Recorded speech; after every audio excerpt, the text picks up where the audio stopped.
Chapter 2 Concepts of Object-Oriented Programming. This is the part 2 video. In the last video, we were discussing basic concept of object-oriented programming. I have explained first two concepts. First one was object, second one class. Third one is data abstraction. Data abstraction refers to showing only the essential feature of the application and hiding the details from outside world. Let's take a real life example of a television which we can turn on and off, change the channel, adjust the volume and add external devices like DVD players, but we do not know about its internal details. Thus, we can say a television clearly separates its internal implementation from its external interface. External and interface means power button, volume button, etc. Like this, C++ classes provide great level of abstraction. They provide public methods or functions to the outside world to use functionality of an object and to manipulate object data. These methods have to manipulate objects from outside without disturbing the internal details. Thus, we can say that data abstraction separates interface and implementation. Implementation means how variables are declared, how functions are coded, etc. It is through interface a communication is sent to the object as messages.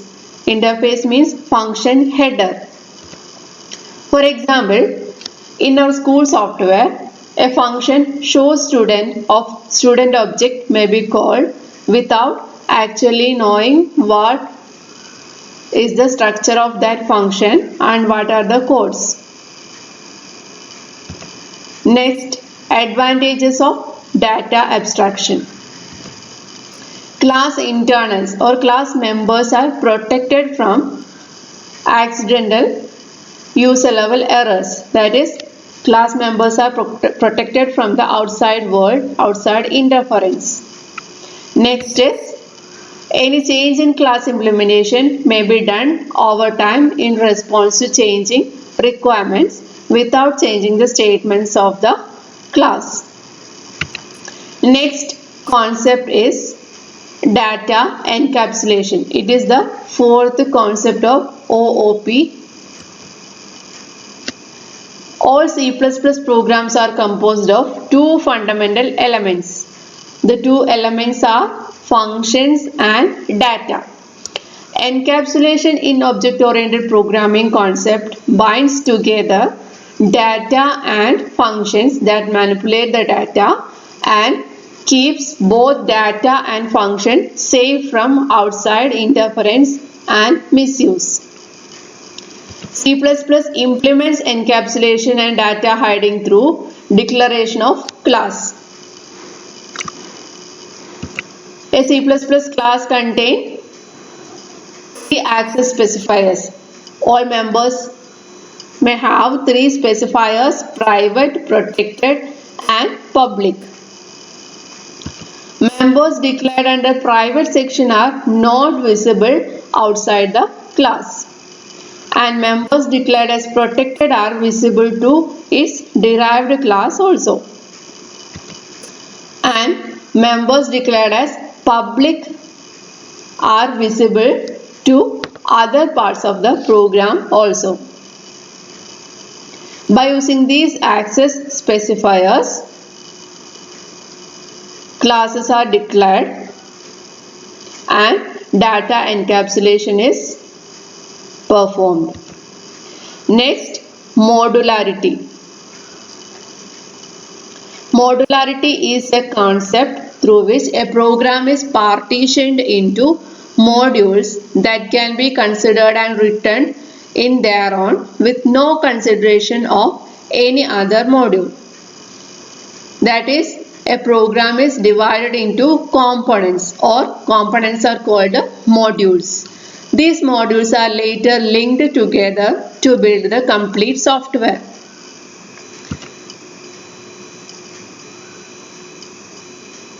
These modules communicate with each other by passing messages. Consider this example of our school software. In this example, we can separate everything related to students and teachers into separate two modules.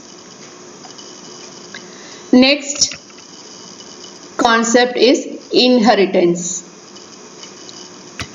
It is the process by which objects of one class acquire the property and functionality of another class.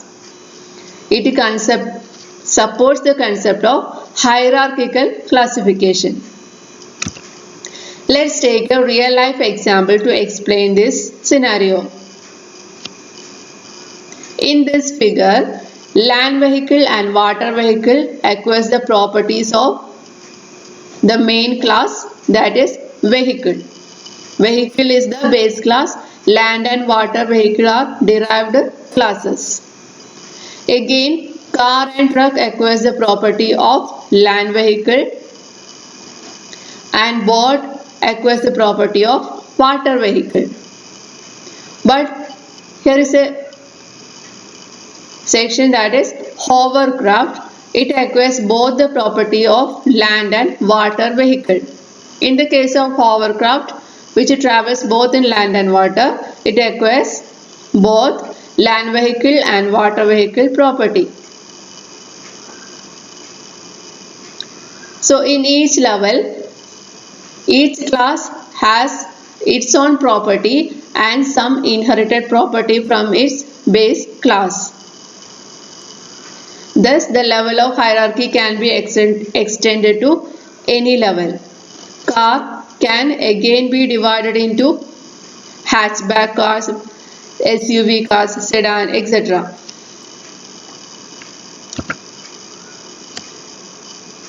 Once a class is written, created and debugged, if needed, it can be distributed for use in other programs. This is called reusability. That is, a class can be used in another program. That means the class is reused in another program.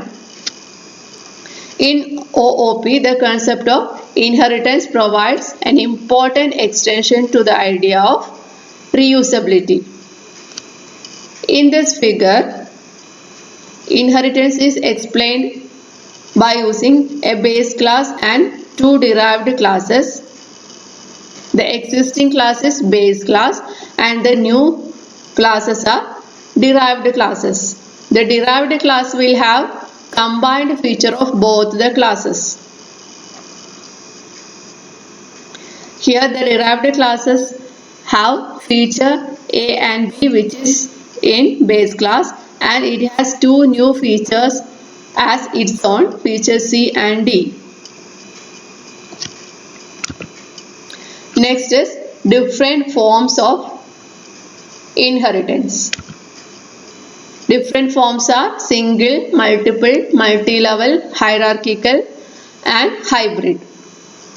It is explained with the use of a figure. In single inheritance, you can see a single derived class is inherited from a single base class. In hierarchical, two derived classes are inherited from a single base class. In multiple, a single derived class is inherited from two base classes. In multi-level, you can see three levels of inheritance. In hybrid, it is a combination. It can be said as a combination of hierarchical and a multi-level. Next important concept of object-oriented program is polymorphism.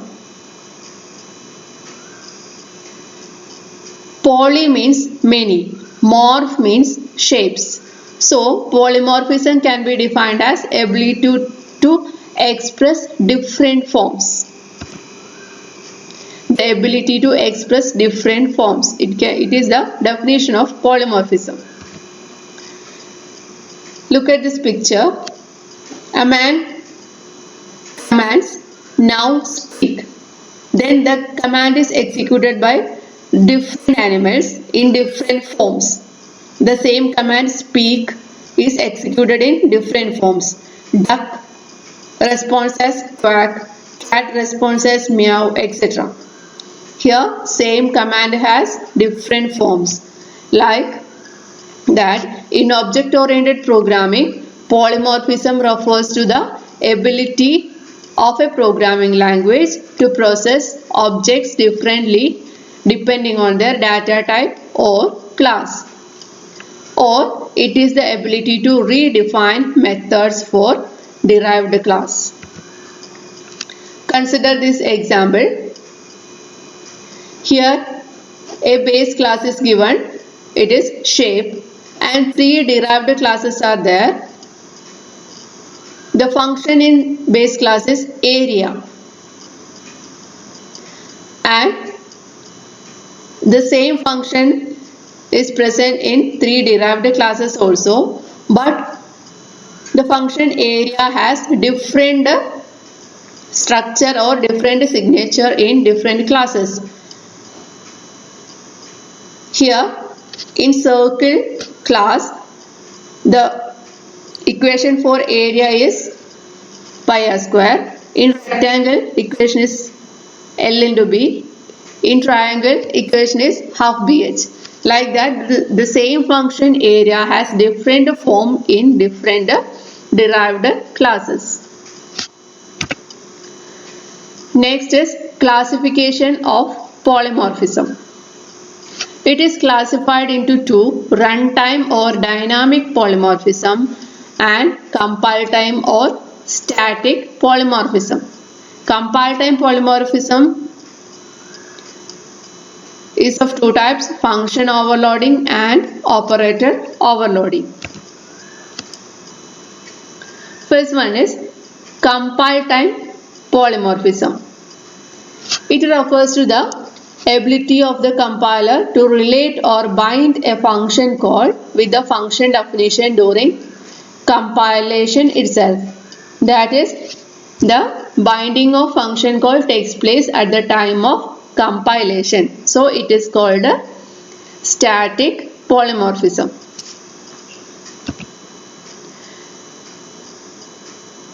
Function overloading and operator overloading comes under compile time polymorphism. First we can go through function overloading. It is defining multiple functions with the same function syntax or function signature. We can consider an example, a function area. Area of int can be used to find out area of a square, because to find out the area of a square we need only one parameter, the side of a square. But area of int comma int, it can be used to find out area of a rectangle, because to find out the area of a rectangle we need 2 parameters, length and breadth. That means the same function area has different forms or signature. Next is operator overloading. Operator overloading means concept of giving new meaning to an existing C++ operator. That is, the same operator can be used in different scenarios. For example, consider the plus operator. It can used to perform integer addition, and it can also be used to perform floating point addition. That is, the operator plus is overloaded with different operations. Next is second classification of polymorphism, that is runtime polymorphism. Runtime polymorphism refers to the binding of a function definition with the function call during runtime. It uses the concept of pointers and inheritance.